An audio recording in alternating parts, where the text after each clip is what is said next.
Chapter 14. At first, the others thought that Edward was a great good joke. "A rabbit," the hobo said, laughing. "Let's chop him up and put him in the stew-pot." Or when Bull sat with Edward carefully balanced on his knee, one of them would call out, "Got yourself a little dolly, Bull?" Edward, of course, felt a surge of anger at being referred to as a dolly. But Bull never got angry. He simply sat with Edward on his knee and said nothing. Soon the men became accustomed to Edward, and word of his existence spread. So it was that when Bull and Lucy stepped up to a campfire in another town, another state, another place entirely, the men knew Edward and were glad to see him. "Malone!" they shouted in unison. And Edward felt a warm rush of pleasure at being recognized, at being known. Whatever it was that had begun in Nellie's kitchen, Edward's new and strange ability to sit very still and concentrate the whole of his being on the stories of another, became invaluable around the hobo campfire. "Look at Malone," said a man named Jack one evening. "He's listening to every dang word." "Certainly," said Bull. "Of course he is." Later that night, Jack came and sat next to Bull and asked if he could borrow the rabbit. Bull handed Edward over, and Jack sat with Edward upon his knee. He whispered in Edward's ear. "Helen," Jack said, "and Jack Jr. and Taffy. She's the baby. Those are my kids' names. They are all in North Carolina. You ever been to North Carolina? It's a pretty state.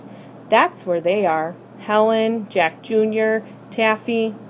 You remember their names, okay, Malone?" After this, wherever Bull and Lucy and Edward went, some tramp would take Edward aside and whisper the names of his children in Edward's ear. Betty, Ted, Nancy, William, Jimmy, Eileen, Skipper, Faith. Edward knew what it was like to say over and over again the names of those you had left behind. He knew what it was like to miss someone, and so he listened. And in his listening, his heart opened wide, and then wider still. The rabbit stayed lost with Lucy and Bull for a long time. Almost 7 years passed, and in that time, Edward became an excellent tramp, happy to be on the road, restless when he was still. The sound of the wheels on the train tracks became a music that soothed him. He could have ridden the rails forever.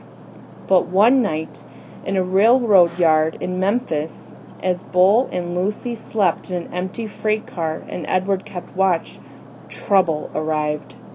A man entered the freight car and shone a flashlight in Bull's face and then kicked him awake. "You bum," he said. "You dirty bum. I'm sick of you guys sleeping everywhere. This ain't no motel." Bull sat up slowly. Lucy started to bark. "Shut up," said the man. He delivered a swift kick to Lucy's side that made her yelp in surprise. All his life, Edward had known what he was, a rabbit made of china. A rabbit with bendable arms and legs and ears. He was bendable, though, only if he was in the hands of another. He could not move himself, and he had never regretted this more deeply than he did that night when he and Bull and Lucy were discovered in the empty rail car. Edward wanted to be able to defend Lucy, but he could do nothing. He could only lie there and wait. "Say something," said the man to Bull. Bull put his hands up in the air. He said, "We are lost." "Lost? Ha! You bet you're lost." And then the man said, "What's this?" And he shone the light on Edward. "That's Malone," said Bull. "What the heck?" said the man. He poked at Edward with the toe of his boot. "Things are out of control. Things are out of hand. Not on my watch. No, sir. Not when I'm in charge."